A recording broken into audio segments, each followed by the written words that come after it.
thought the election was over, right? Nope. Why, they're still counting in America's largest state. Plus, the two wealthiest people in the world with a political exchange for all to see. The back and forth between Musk and Bezos. And what does Donald Trump do now, as a major pick says they are out?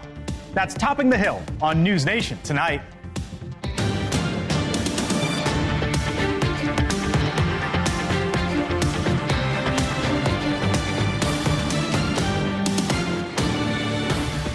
Holy I didn't see that coming.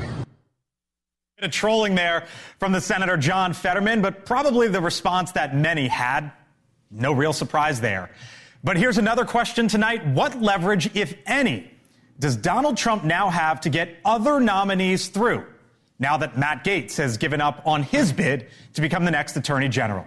Hello, good evening. Welcome to Washington. I'm Blake Berman. This is The Hill on NewsNation. While Gaetz is gone from Trump's cabinet, our partners at TheHill.com reporting tonight that Republican senators are optimistic that Pete Hegseth will be confirmed.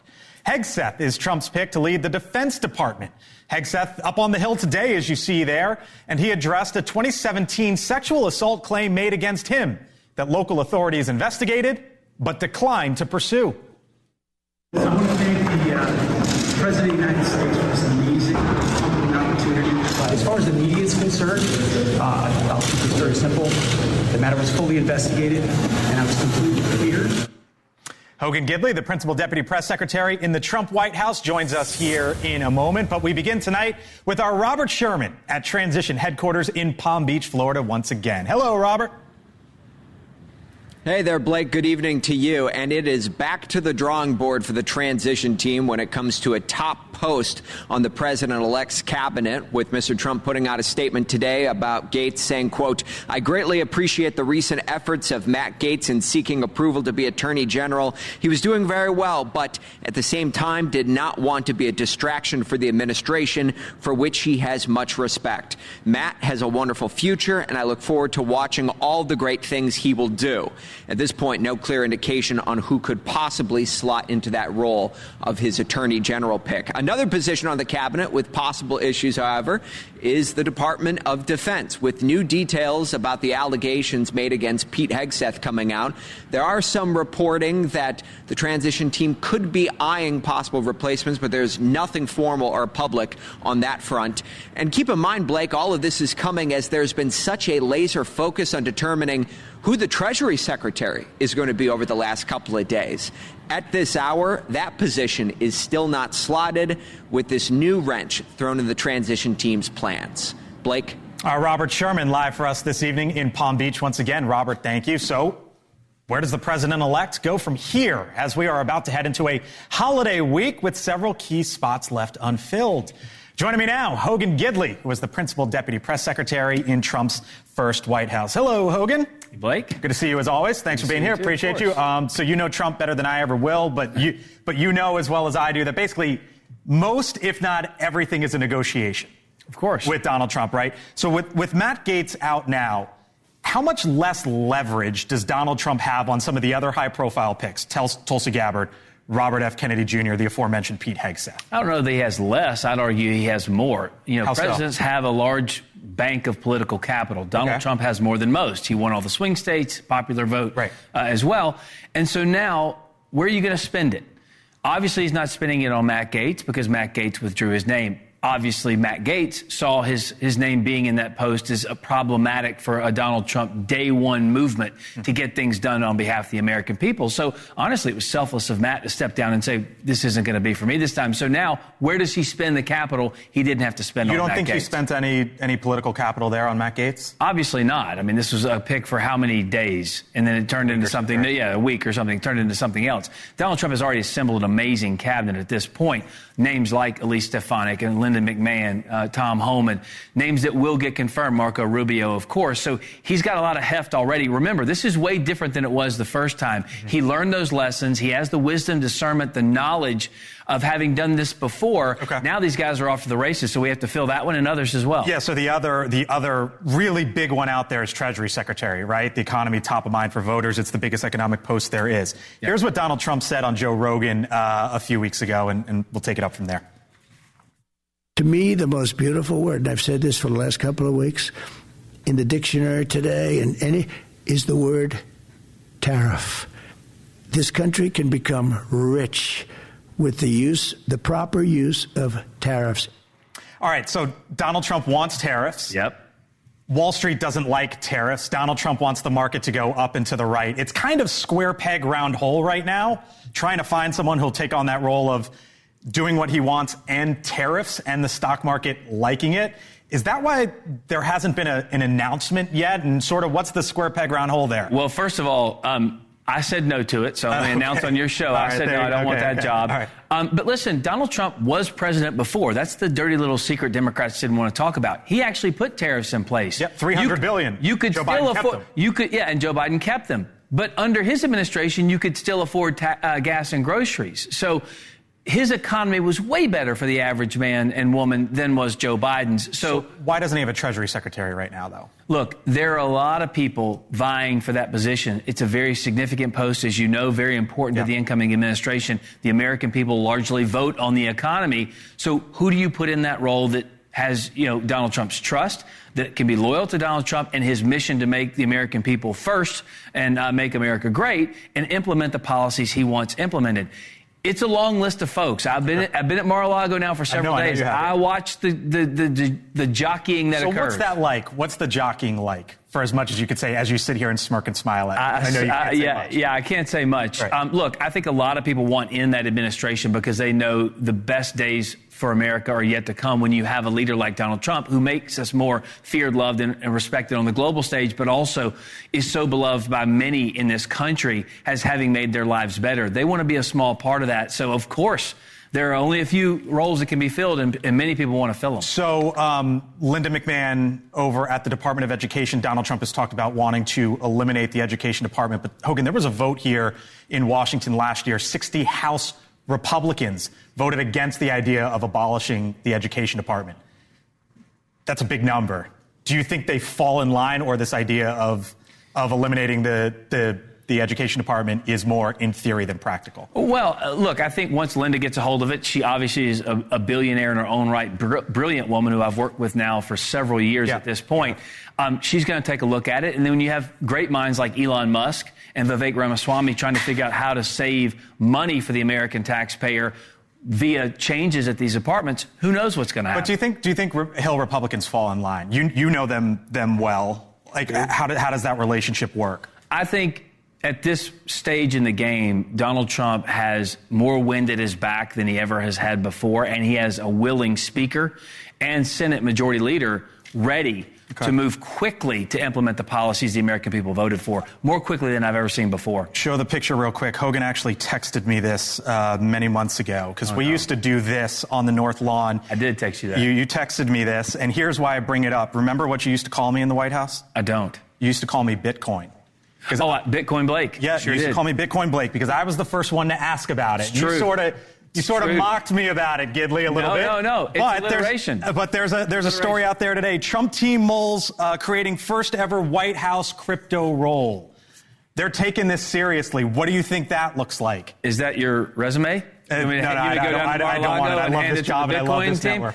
Look, there's a lot of decisions Donald Trump is going to make in the coming days and weeks.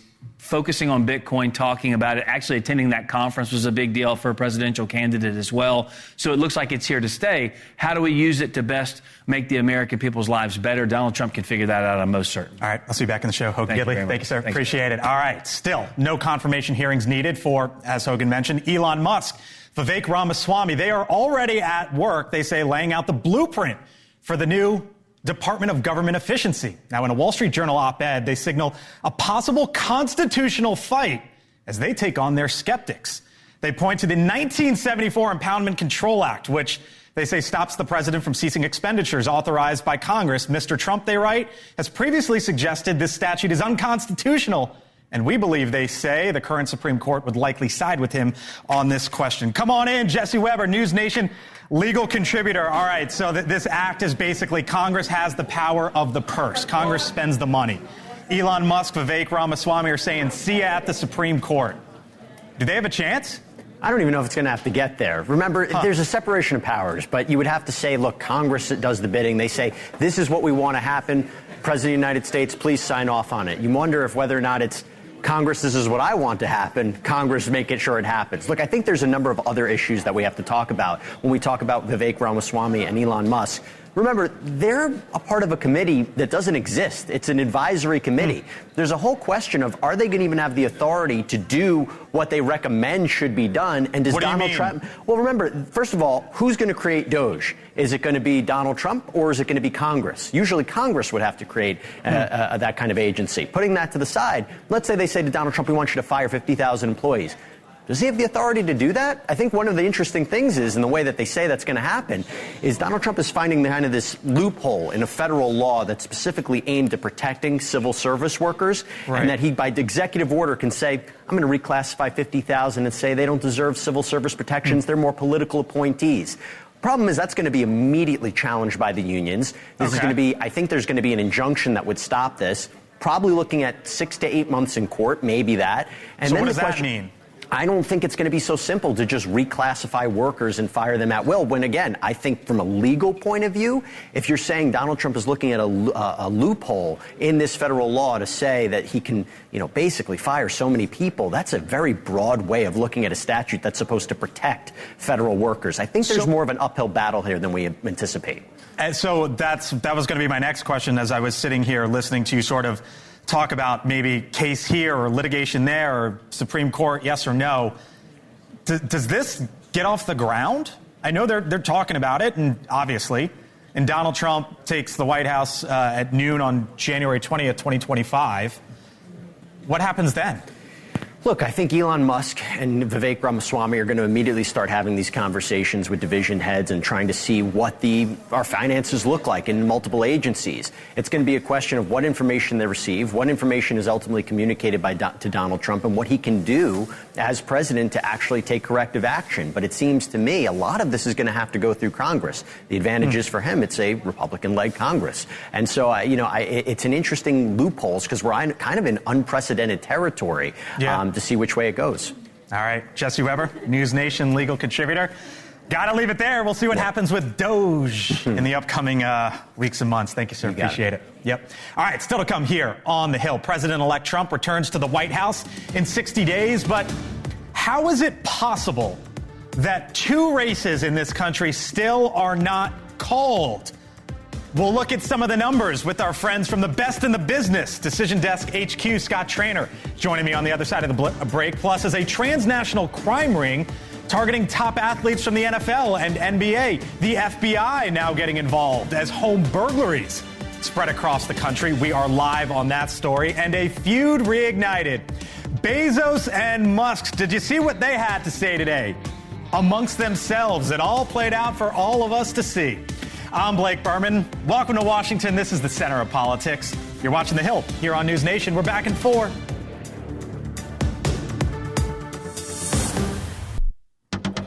right, welcome back here to The Hill on NewsNation. Working a side hustle used to mean extra cash in your wallet. Well, now working multiple jobs could mean just to make ends meet. And it is becoming a necessity in this country. It makes sense. 47% of Americans right now say the cost of living is the biggest issue facing this country.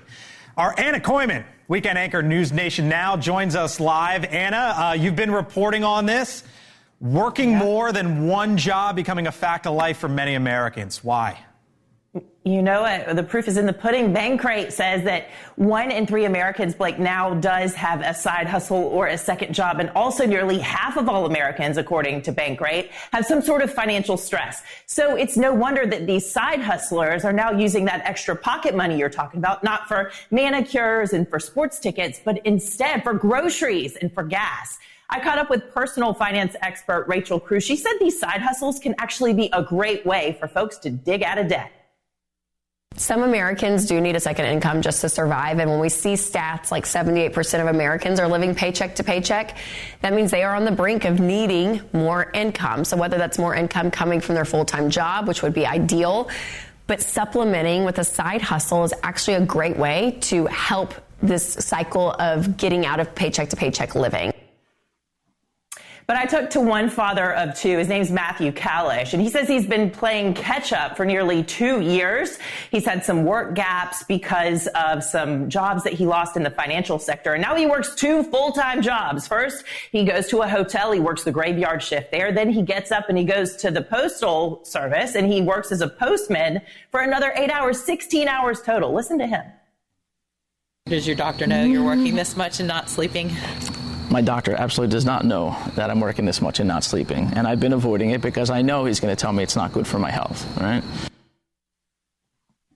Well, the good news is when I was talking to him, he said, look, I've been doing this for a couple years now. And for a while, it felt like I was never going to be able to stop. But he feels like he's gotten his head above water a bit, Blake. And he and his wife are going to sit down and try to figure out which job he should keep and try to work out a way to get their way out of this so he can finally spend some time with his family again. Yeah, and a postal worker there, you say, right? And still needs a second job.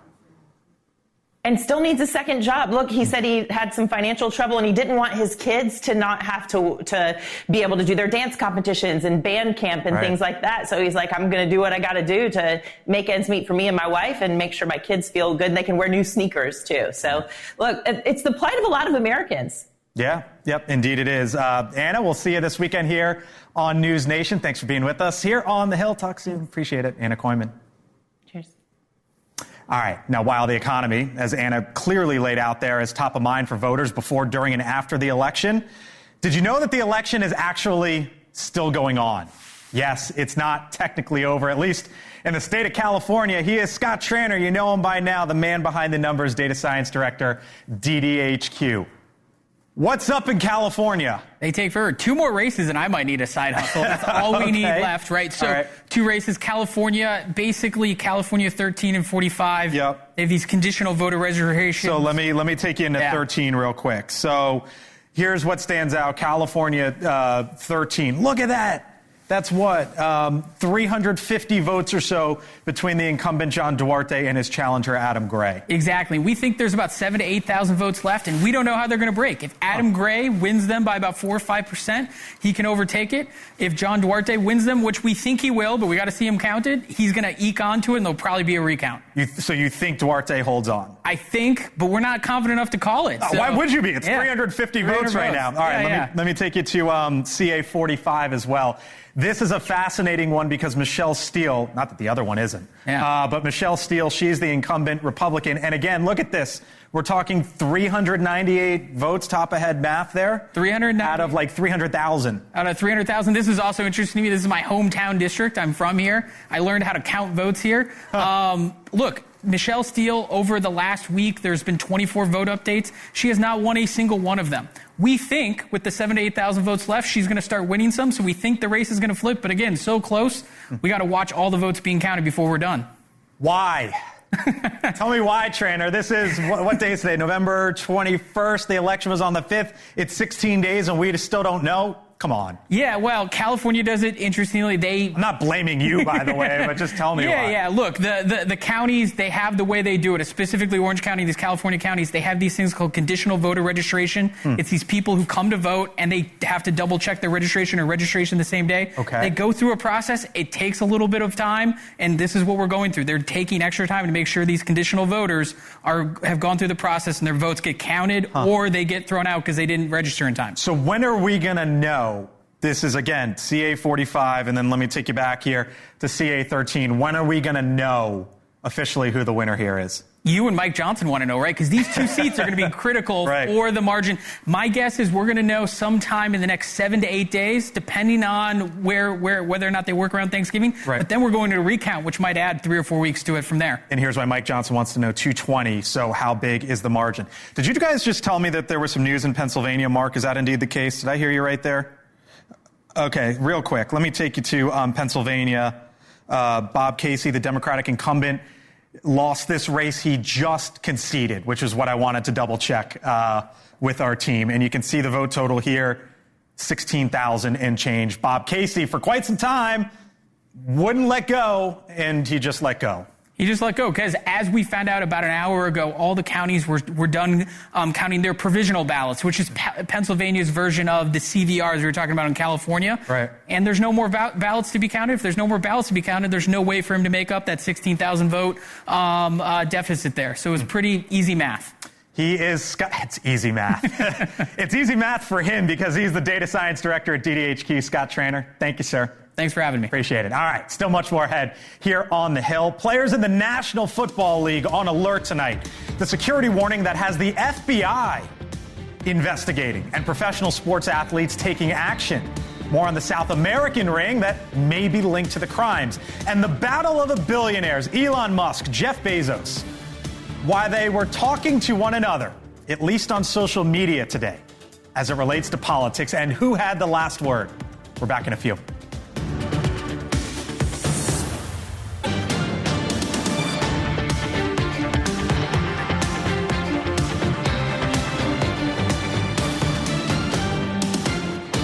As far as the media is concerned, I'll keep it very simple. The matter was fully investigated, and I was completely cleared, and that's where I'm going to leave it. Thank you very much. Welcome back here to the Hill on NewsNation. I'm Blake Berman. That was the Secretary of Defense nominee, Pete Hegseth, earlier today. Now in the spotlight after the former Florida Congressman Matt Gaetz took himself out of the running to be Trump's next Attorney General.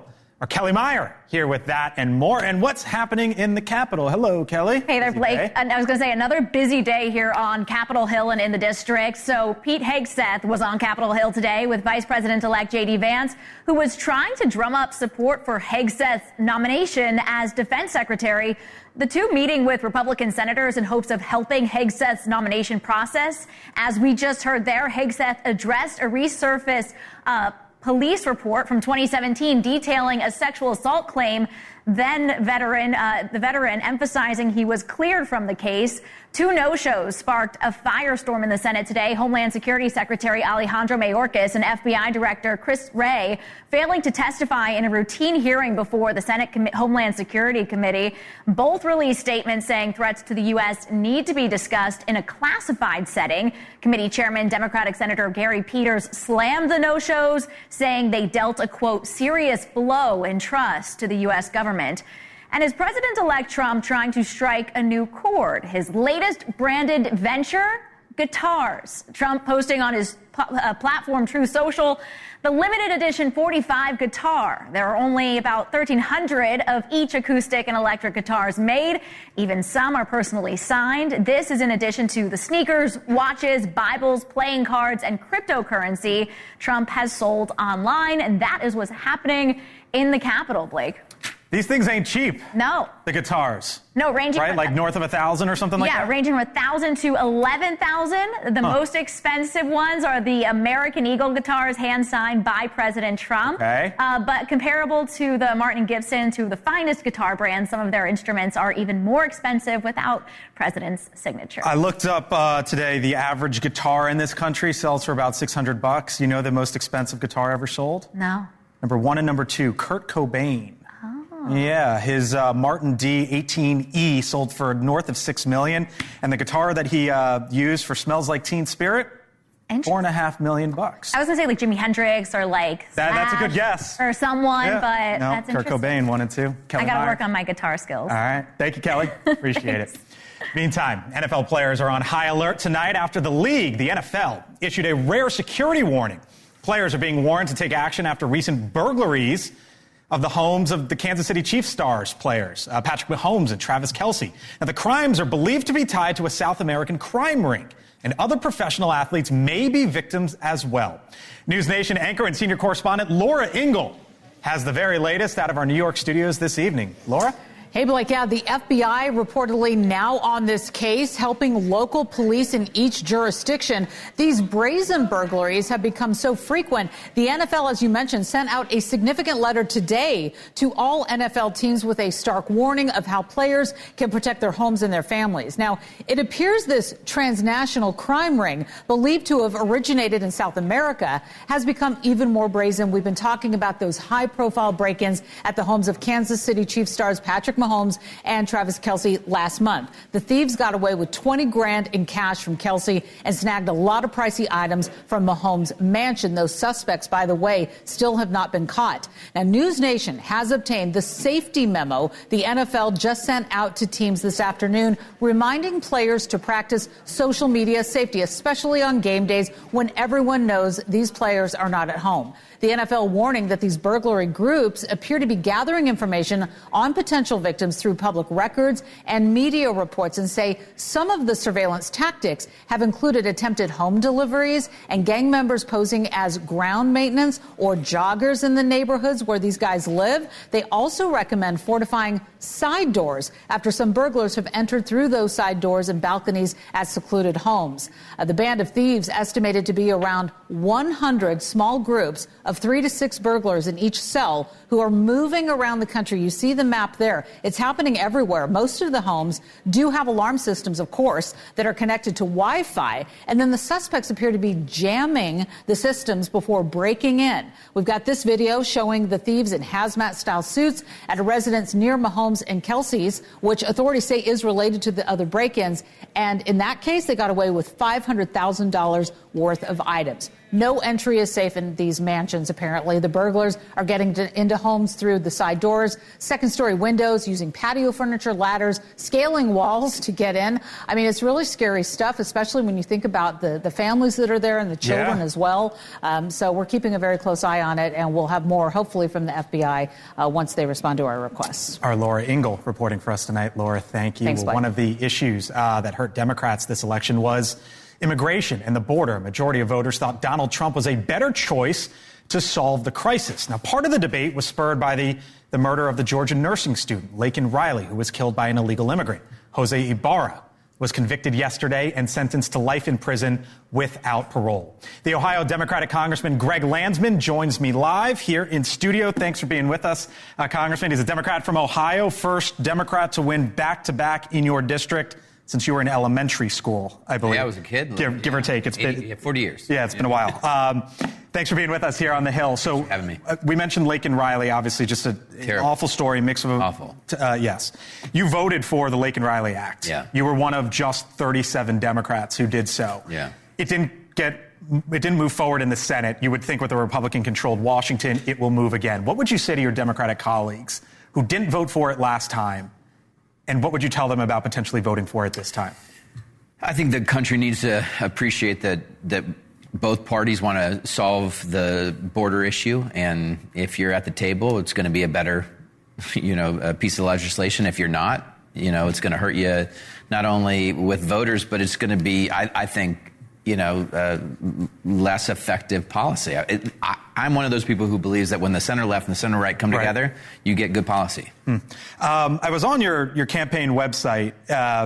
You listed 13 issues on it. You didn't mention immigration, but you were one of 14 Democrats who voted to denounce the Biden administration's policies back in January. And to me, that kind of stood out, Congressman, of you're a rare Democrat who voted against the president on the border, but yet you didn't really want to highlight it on your website. How do you, and the question is, how do you feel that Democrats need to talk about it? Because you are a rare Democrat who sort of sides on the issues. It's a great question. I mean, it's really interesting, too. Like, I don't think it doesn't come up as much back home. People want it fixed. I think they see it as, I'm just talking about my district, Southwest Ohio, right, Southwest Ohio, Cincinnati. Okay. They see it as an issue where politicians, the government should be able to fix it. And why aren't they fixing it? Right? So it does come up in that regard, but they see it in part of this larger problem of politics being broken. I believe that you have to have a secure border. There's got to be comprehensive immigration reform, that Republicans and Democrats should be working together. I support the bipartisan border fix. Right. When it comes up, that's what I say, and people appreciate that because that's where most voters are, which is just fix it. Just fix it. And I would say to my fellow Democrats, like, get in the game, like fix this. So speaking of fix this. Yeah. Elon Musk, Vivek Ramaswamy. Your colleague Richie Torres came out, put a post out, a Democrat, and basically said, look, I don't know Elon, But he's done some things with SpaceX and with Tesla, and without him, as the congressman says, the country thrives on intrepid innovators like Elon. Why antagonize him so intensely that you drive him into Trump's corner and make a permanent enemy out of him? What would you say to your Democratic colleague there who says, you know what, you sort of drove Elon to the other party?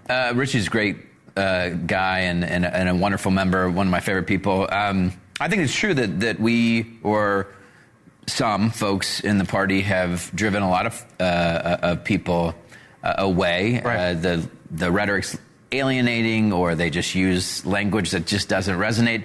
Ultimately, everyone wants people that represent them to like them.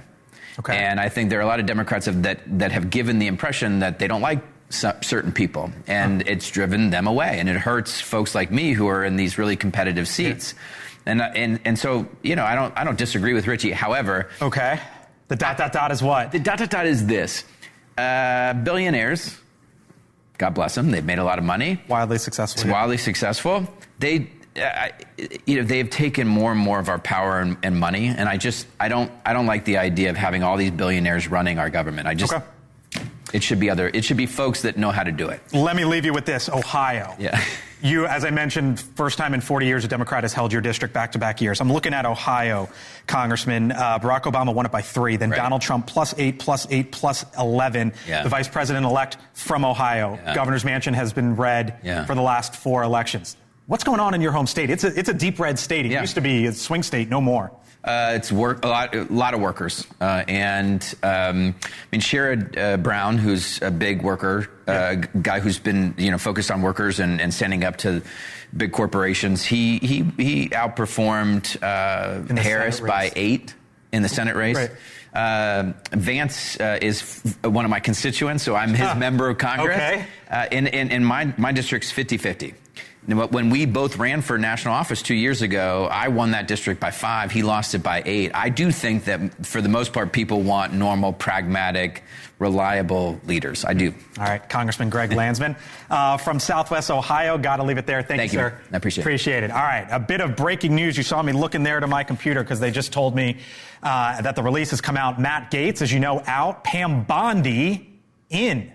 President-elect Donald Trump announcing Pam Bondi, the former Attorney General of his home state, the state of Florida, as the new Attorney General nominee. She was the first woman elected as Florida's Attorney General. She served from 2011 to 2019. Donald Trump, the president-elect, moving quick there with the announcement of Pam Bondi. All right, still to come here from the Hill. You just heard the congressman talking about billionaires. Did you see what those two did today? They were on social media going back and forth with each other about politics. The words between the two, and the full panel, other side of the break.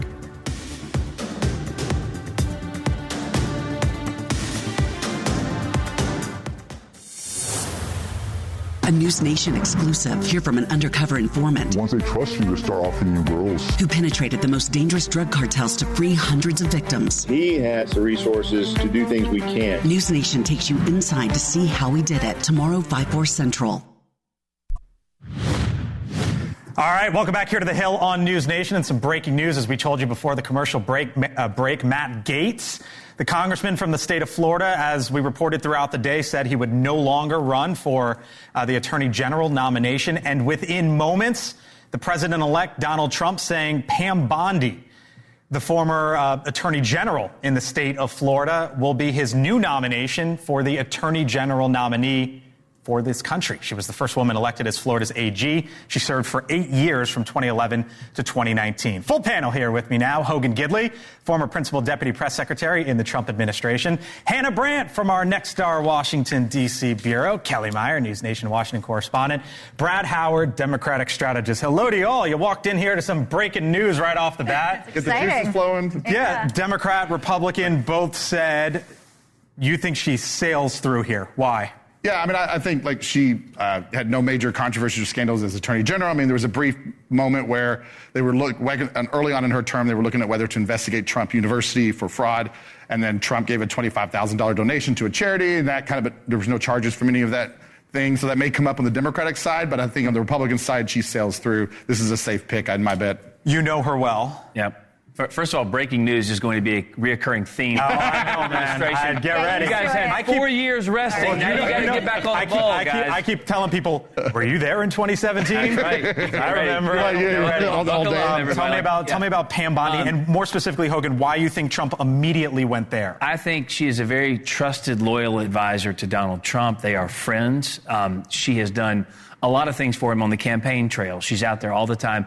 You know, people think his policies won Florida. It was me and Pam on the boat parades. Let's be honest. Everyone knows that. But no, she went around the bus tour for him as well. But over the course of the last several years, they have grown their relationship. She's always at Mar-a-Lago. She advises him on all sorts of things. But in addition to that, I think she's known, loved, and trusted by everyone around Donald Trump as well. She's never jockeying for things or trying to, nose her way in. She just wants to be there and help any way she can. And I think people like that humbleness about her. So both of them, Hannah, say, she's going to get through. It would have been a complete circus the other way around.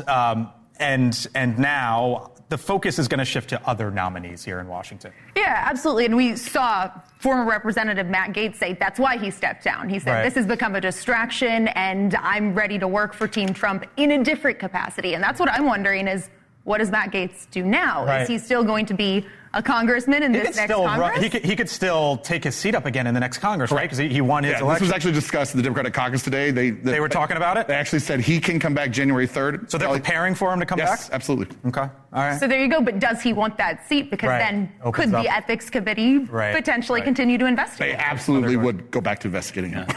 And then a lot of the attention then now goes to the Secretary of Defense nominee, Pete Hegseth. We already see it shifting there. But it's so fascinating that I counted it was 6 hours since Gaetz said he was going to step down from this AG nomination process, and then now he's named his new selection. We were getting ready to go through a list of people to see who to call, and now we already have a new one. So his time as nominee was 0.72 Scaramucci. Is that what it was? All right, meantime, it is the battle of the billionaires as Elon Musk, Jeff Bezos, had a little bit of an interaction on social media today. Musk reigniting their battle back and forth, posting on X, quote, just learned tonight that at Mar-a-Lago that Jeff Bezos was telling everyone that Donald Trump would lose for sure, so they should sell their Tesla and SpaceX stock. Now, Bezos hitting back on Musk's platform saying, nope, 100% not true. Musk responding, well then, I stand corrected. Here's what's so interesting about this. Elon Musk made a really big bet on Donald Trump, and he's now about to cash that ticket. Jeff Bezos, on the other hand, remember the big thing, the Washington Post isn't going to endorse. Bezos in the final days basically said, you know what, I'm going to let this play out. Amazon, $2 trillion company, I'm not going to throw that company essentially in the crosshairs for the Washington Post. And now Elon Musk, I think, is kind of trying to dig a little bit at the second wealthiest individual. Am I onto something there? Look. Two billionaires arguing over stuff like this cracks me up. But look, Elon obviously made a big gamble here, and he was asked about it and said, if he loses, I'm screwed, basically. I'm in big trouble.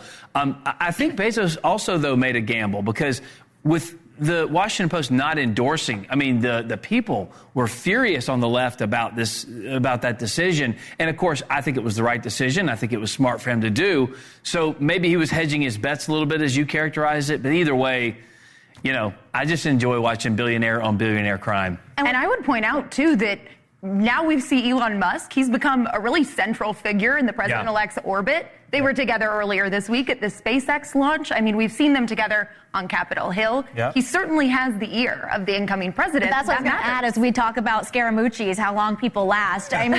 We're wondering just how long the honeymoon period with Elon Musk will last if he does stick around. Trump was already saying and teasing that, I like him for now, but we'll see how long he sticks around. I'm old enough to remember, Hogan, when Elon Musk walked away because of the Paris Climate Accord. Yeah. And so there is something to what Kelly says. No, you're right. Sure. Yeah, and I think, too, when you look, keep in mind Bezos is in a rough relationship right now with the FTC as they're investigating claims of monopoly. That's the thing. He often has business before the federal government. Right. Yeah. And so and Lena I think probably one of the reasons why a lot of folks are watching how the Trump administration approaches this question of whether or not these massive companies are becoming monopolies and how are they going to enforce it? Are they going to be of the populist rhetoric that he has espoused on the campaign trail, on the trail? Or is he going to take kind of a traditional small c conservative back step? I think people are watching to see what he does in this space. All right. Thank y'all. Appreciate it. Get ready, you say, right? Buckle up. Buckle up. All right. Still to come, other side of the break. Did you see what's happening in San Francisco? Why thousands of drivers could soon get parking tickets and the reason why. On the other side, we'll have you shaking your head. Leland Vitter, host of On Balance, joins me. You're watching The Hill. Remarkable women from across the country. 125 trailblazers will be honored with a chance to win $25,000 for the nonprofit of their choice. Nominations open through December 20th. Go to newsnationnow.com to enter a remarkable woman today. All right, welcome back here to The Hill on News Nation. So how bad are things in San Francisco these days? Well, the city by the bay is out of money to paint curbs red as no parking zones, but drivers will still get tickets. The newly illegal spots are the result of a new California law prohibiting parking within 20 feet of crosswalks. Host of On Balance, Leland Vitter, joins me live. I mean, people still drive in San Francisco? Head downtown. I was going to say. It's interesting because one of the things that Democrats are running up against, Leland, and I think we're going to see more of this, is the stories in these big cities. People see it. People hear what's going on or they visit it, and it's sort of guilt by association, and it hurts the brand and it hurts the party. Well, and also, right, the people who leave last are the poorest. That's just the way it works. So the people who are going to get hurt the most by this are the least fortunate among us. It always works that way.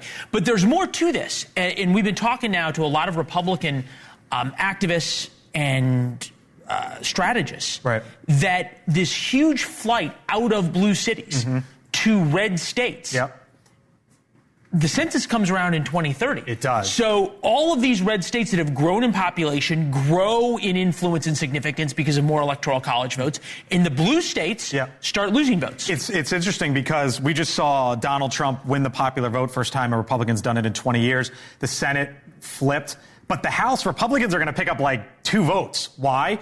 In part because of the districts that were drawn back then. So to your point, if you start having this movement come 2030, then all of a sudden they redraw the districts, and that could be a significant after effect. It could, and it could also be that a couple of these red states get purple because you've got all of a sudden a bunch of Californiites in Idaho and in Colorado and in Texas. Could be. Who you got coming up tonight? Peter Navarro on the cabinet picks as well. George Will is with us tonight, which I think is going to be a fascinating conversation. And then we'll take a little bit of a detour. We've got how do you expect kids to behave well when